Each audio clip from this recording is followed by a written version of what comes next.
When Mara's grandmother died, the house passed to her.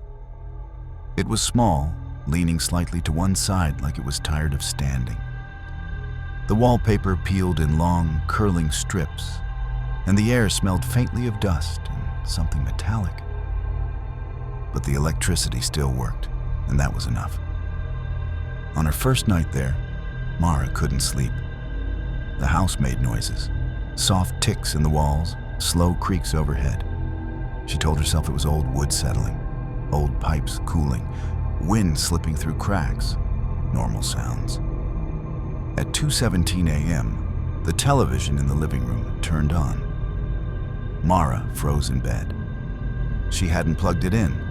The TV had been sitting in the corner when she arrived, bulky and outdated, its screen a curved gray eye. She distinctly remembered the loose cord coiled on top of it. Now it was on, not playing a channel, just static. The hiss filled the house, a low, endless shh.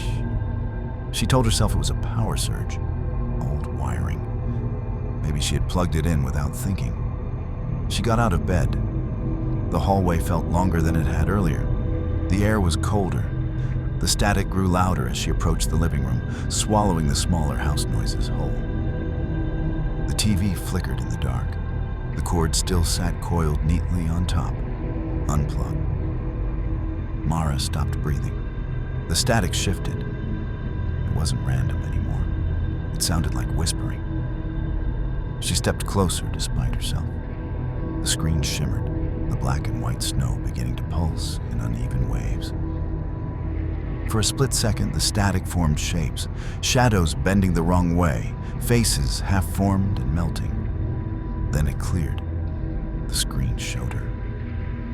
Mara staggered back. It was the living room, exactly as it was. But the angle was wrong, too high, as if filmed from the ceiling corner. On the screen, she stood frozen in front of the TV. Behind her, in the doorway to the hallway, something stood there, tall, bent at a crooked angle. Its head nearly brushed the ceiling. Its arms hung too long, fingers grazing the floorboards. On the screen, it slowly tilted its head. Mara did not turn around. Her reflection on the TV didn't move, but the thing behind her did. It began to lean forward. The static crackled again, the image distorted. On the screen, the creature's face pressed closer to the camera, featureless except for a wide, stretching grin, carved too deep into its shape. The whispering grew clearer. "Don't turn around."